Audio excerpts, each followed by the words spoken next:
Norway was host for round 20 of the UCI Women's World Tour with a 3-day stage race in the area just southeast of Oslo.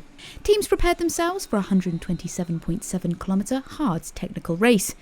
This could be an advantage to local favourite Emily Moberg, who knows the area very well. Yeah, I train here a lot. I was living in this area until I was 18 years old, so a lot of the training I've done here. We have more cars to play, but of course, since it's my hometown, and yeah, it suits me, so I'll have a chance. Sure.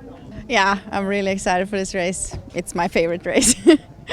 I really like it, and I think the organization put up a very good show, also the presentation. The races look like attractive and hard. I think we can have some good stage wins because it looks like we can sprint very well with Kirsten. Today is also very windy, so we expect a kind of hard racing. It's a stage race that last year was decided in seconds, so I expect a tough race this year again, which is hard to control because everybody has a chance, and then it's going to be interesting. The first day might already be make a difference, so you have to be alert all the time. And we came from Sweden, of course, with a good feeling with the team, and also in the TTT. We were quite content with how it ended, so that gives some good feeling for this race. I think there's a fair bit of climbing before the finishing circuit that I need to get through, but it's something I've been working on this year. So hopefully I'll be there for the finishing circuits, and then it's a really fast, super technical finishing circuit. Positioning is key. Obviously, knowing it is a huge advantage. So, but also the rest of the peloton knows it as well. So, but learn from my mistakes last year. I got pushed out of position a bit in the final corner, and hopefully up there for the finish.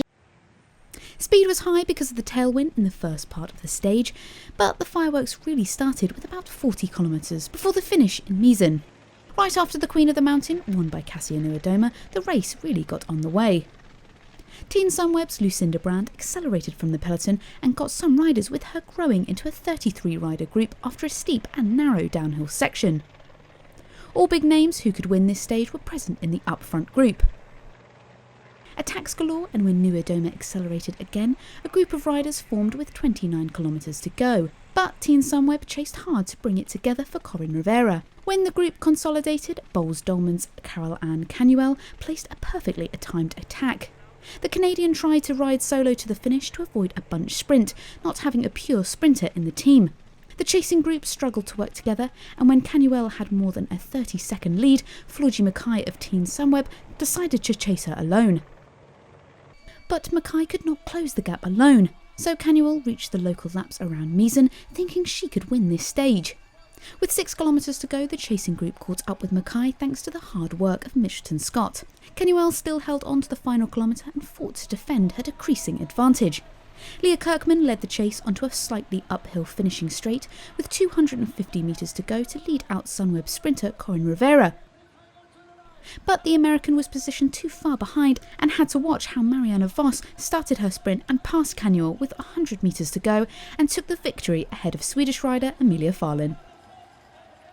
It's a criterium-style finish of a hard stage, which suits me quite well. So that's was okay. And from last year, I knew I was too far back in the final kilometer, and then you can't gain any.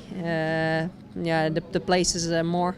So I tried to be up front a little bit more, and luckily that was possible. So I was suffering, and I was hanging on for dear life. Basically, I still tried to stay cool, and but towards the finish, you can always find that little bit extra, and that's something I found today. And I mean, I'm super happy with second, but then you, of course, are a little bit disappointed. I could see I was closing in on Marianne towards the line. But yeah, it's better than I expected, but still, when you're in this competition mode, you of course, you're a bit disappointed crossing the line, but I'm super happy still to have such a good result, yeah.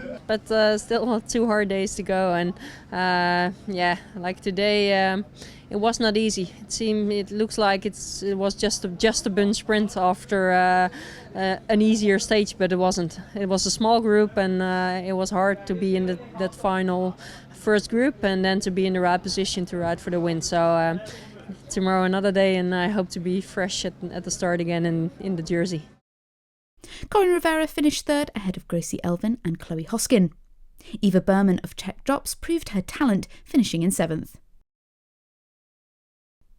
Marianne Vos also wins the first leader jersey. Corinne Rivera picked up some bonus seconds during the intermediate sprint and is now second ahead of Milian Farlin right behind her.